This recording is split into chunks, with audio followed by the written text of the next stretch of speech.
اسلام کے 5 رکن ہیں، ان میں حج کا ادا کرنا بھی ایک فریضہ ہے، یہ بھی رکن ہے۔ میرے آقا و مولا صلی اللہ علیہ وبارک وسلم سرکار نے فرمایا، جو بندہ مومن حج کرنے کے لیے روانہ ہوتا ہے اور جتنے قدم چل کر وہ حج بیت اللہ شریف کی طرف رواں دواں ہوتا ہے، میرا خالق و مالک اسے ہر قدم کے بدلے ثواب بھی عطا فرماتا ہے، رحمتیں بھی عطا کرتا ہے۔ اور جو سواری پر جاتا ہے اس کا ثواب اور ہے، جو پیدل جاتا ہے اس کا ثواب اور ہے۔ صحابہ نے عرض کیا کہ یا رسول اللہ، پیدل چلنے والوں کے لیے اجر کتنا ہے، ثواب کتنا ہے؟ میرے آقا و مولا صلی اللہ علیہ وسلم سرکار نے فرمایا، جو پیدل چل کر سفر کرتے ہیں، حج کا ارادہ رکھتے ہیں، تو ان کے لیے اتنا بڑا اجر ہے کہ میرے نبی لجپال سرکار نے فرمایا، ہر قدم کے بدلے 7 کروڑ نیکیاں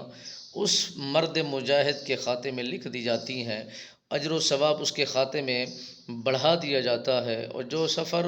سواریوں پر کرتے ہیں انہیں اتنا اجر نہیں ملتا، جو حرم میں رہ کر عبادت کرتے ہیں، ریاضت کرتے ہیں، ہر قدم کے بدلے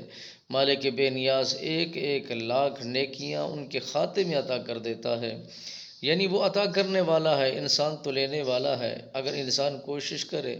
تو پا جاتا ہے، انسان کوشش کرے تو مالک بے نیاز اسے اپنی شان و شوکت کے مطابق، اپنی عزت و جلال کے مطابق اسے عطا کرتا ہے۔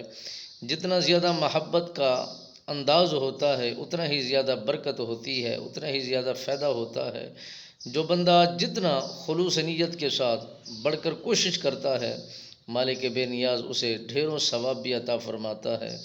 برکات کا سلسلہ بھی بڑھا دیتا ہے، اجر بھی اتنا عطا کرتا ہے۔ حضرت ام المؤمنین عائشہ صدیقہ رضی اللہ تعالیٰ عنہ سرکار فرماتی ہیں،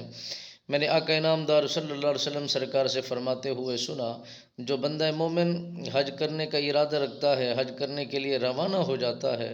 راستے میں اگر اس کا انتقال ہو جاتا ہے تو اسے شہیدوں کے درجے کے برابر ثواب بھی دیا جاتا ہے، اسے شہید لکھا جاتا ہے، کیونکہ وہ اللہ کا مہمان تھا، اللہ کے عظیم اس رکن کو ادا کرنے کے لیے سفر کر رہا تھا، اس لیے وہ شہید کے درجے پر فیض